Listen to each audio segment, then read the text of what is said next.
Edgar Apanco, consultor en comunicación estratégica y director de comunicación en Garaje Producción. ¿Qué es Garaje Producción? Garaje Producción es una empresa mexicana que desde hace muchos años se dedica justo a establecer o hacer estrategias de comunicación para diferentes marcas mexicanas. En particular, en los últimos años estamos muy emocionados porque hemos empezado a trabajar con producciones audiovisuales en la generación de estrategias digitales para su salida a redes sociales y para su mejor promoción, por ejemplo, de películas mexicanas, como documentales, como ficciones. Y lo que hacemos es apoyarlos para que estas producciones no se queden como el secreto mejor guardado, sino que esa película, ese documental, llegue al público al que tiene que llegar de la forma más atractiva posible. También, desde Garaje Producciones, desde Garage Producciones, hacemos producciones para diferentes empresas en cuanto a su día a día, en cuanto a comunicación, y también nos especializamos en hacer experiencias de marca. Entonces, eso es lo que hacemos. Pero lo que estamos haciendo a últimas fechas, y creo que eso es lo que nos tiene más emocionados, es estar ya trabajando con cine mexicano para contar historias de una forma distinta. Porque a veces pareciera que el cine ya se cansó en buscar apoyos monetarios para poder levantar una producción, y ya el último tramo, digamos esa última milla que se tiene que recorrer de este maratón, ya llegan muy cansadas las producciones, y lo que hacemos es apoyarlas a que su estrategia digital, a que su salida en redes sociales, en medios de comunicación, sea lo más exitosa posible, con genuinamente estrategias que funcionen y que conquisten al público. Tu corazón está en el cine mexicano y también en el melodrama, en las telenovelas. A ver, hablemos de telenovelas. Ay, mira, mi corazón está en, lo platicábamos hace un momento, en las narrativas. Antes de esta entrevista decíamos que creo que nos encanta que nos cuenten historias que nos emocionen. Sí, desde que tenía 6 años, de verdad, todas las noches estaba 10 de la noche viendo una telenovela de Lucía Méndez con Salvador Pineda, Tú o Nadie. Y de ahí, bueno, no dejé de ver telenovelas toda mi vida. Vi todas las telenovelas mexicanas de los años 90, desde Carrusel hasta Alcanzar una estrella, hasta La que me digan. Después me enamoré de las telenovelas colombianas, Café con aroma de mujer. Mi favorita, La otra mitad del sol, y casi nadie la conoce en México, pero es una gran telenovela. Y de ahí me fui a todas las telenovelas que quieran, gusten y manden. Pero, curiosamente, en esos mismos años, en mis años de preparatoria, saquen cuentas de cuántos años tengo, ya bastantes, me empecé a enamorar del cine mexicano con producciones que eran genuinamente atractivas. El Callejón de los Milagros, Hasta morir, películas de los años 90, Cilantro y Perejil. ¿Y qué sucedió? De ahí me enamoré y empecé a obsesionarme con el cine mexicano, pero sobre todo con los números. Y entonces me especialicé en ello, en ser un consultor o un analista de la industria. Pero de que me gustan las telenovelas y me gusta el cine, sí. Pero en realidad creo que lo que me gusta y lo que compartimos es que las narrativas que nos cautivan, eso es lo que más me puede gustar. Si me preguntas, bueno, aunque no me preguntes, ¿cuál es mi telenovela favorita? Híjole, una mexicana que se llama Los parientes pobres, con Lucero. Gran telenovela, claro, gran telenovela. Sí. Ya lo dije, la colombiana La otra mitad del sol también es de mis favoritas de la vida. Y películas mexicanas tengo muchas. La verdad es que creo que lo que también me gusta y lo que he aprendido de este oficio es que nadie quiere hacer una mala historia. Todos quieren hacer la mejor historia posible. Entonces, en la medida de lo posible, buscar hablar en positivo de estas historias. Más allá de la historia, de las actuaciones, del trabajo que significó el que esa producción haya llegado finalmente al público, porque todos quieren contar algo interesante y lo mejor posible. A veces las cosas no salen tan bien, pero de verdad, créanme que nadie quiere contar una mala historia. Todos quieren contar la mejor historia posible de la mejor forma posible. Entonces, demos oportunidad a estas historias y bueno, busquemos algo positivo en ellas. Así que vamos a hablar de contenidos verticales. Contenidos verticales. Si alguien me hubiera dicho que íbamos a estar consumiendo en nuestro teléfono celular contenidos de forma vertical, de minuto, minuto y medio, la verdad no lo hubiera creído. ¿Por qué? Porque mi generación, boomers, generación X, todavía los early millennials, crecimos consumiendo siempre contenidos en vertical. A eso estábamos acostumbrados. Y que de repente las fotografías ya sean tomadas en vertical, y que de repente una serie se consume en vertical, y que empecemos a perder lo que aparece en los lados, ¿no? Lo que aparece hacia los lados, con los detalles, con la profundidad, me resultaba inconcebible, pero bueno, eso es un sesgo generacional. ¿Qué sucede con las nuevas generaciones? Crecieron nativos digitales, con esto en sus manos, y están acostumbrados a consumir contenidos de esta forma.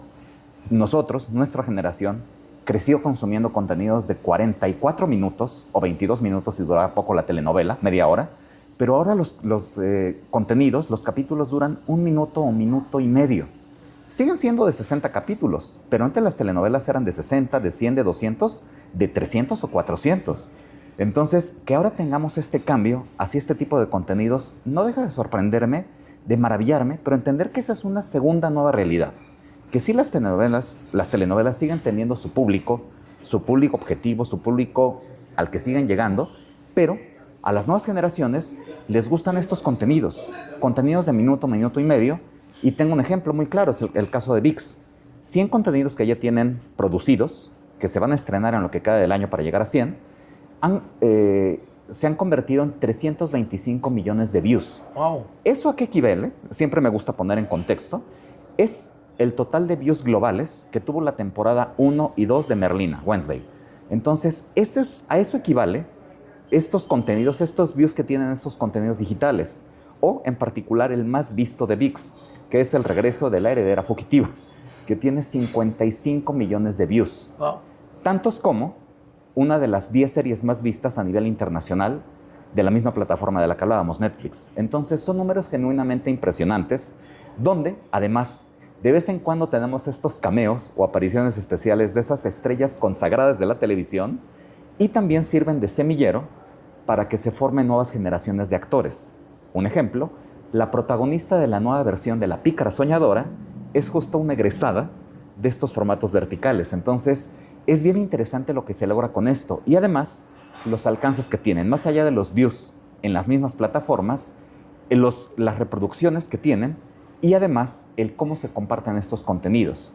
ViX tiene 8.1 millones de usuarios únicos en redes sociales. Entonces, si esos números no nos dicen algo, creo que tenemos que voltear a ver estos contenidos sin prejuicio y empezar a entenderlos como lo que son y pensar que hablan a públicos distintos. Entonces, creo que es eso, el no mal mirarlos y entenderlos como lo que son, un público para un género para un público nuevo. Y en otra narrativa, ¿no? Y en otra narrativa, exactamente, con un lenguaje audiovisual distinto, más condensado, no mejor, no peor, simplemente distinto, ¿no? Es algo que se exige ahora y así funciona. Vamos a hablar ahora del cine en números. Pues mira,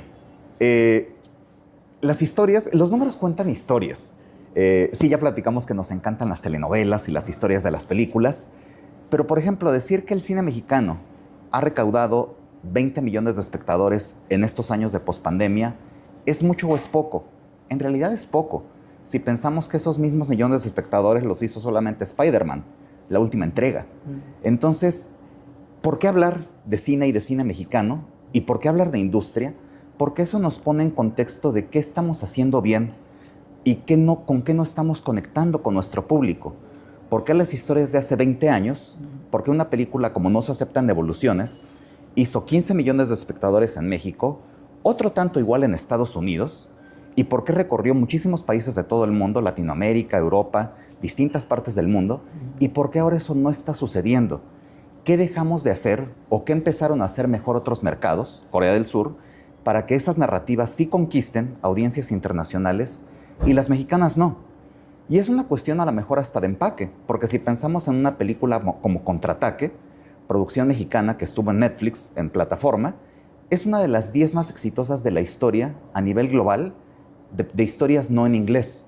Una historia de acción funcionó en una plataforma, una historia mexicana, pero aquí somos incapaces de ver una película de acción en cines. Entonces, y lo que sí estamos viendo son únicamente comedias. Entonces, ¿qué tenemos que cambiar de las narrativas que estamos viendo en cine para que la gente se emocione con estas historias? ¿Cómo las tenemos? Y lo decía hace un momento, ¿cómo tenemos que empaquetar nuestras historias para presentarlas de la forma más atractiva posible? ¿O qué historias no hemos contado y sí deberíamos de estar contando? Entonces, todo eso nos lo dicen los números. Pienso, por ejemplo, en una historia como Radical de Eugenio Derbez, que no era una comedia, era un drama basado en hechos reales, pero era una historia inspiradora.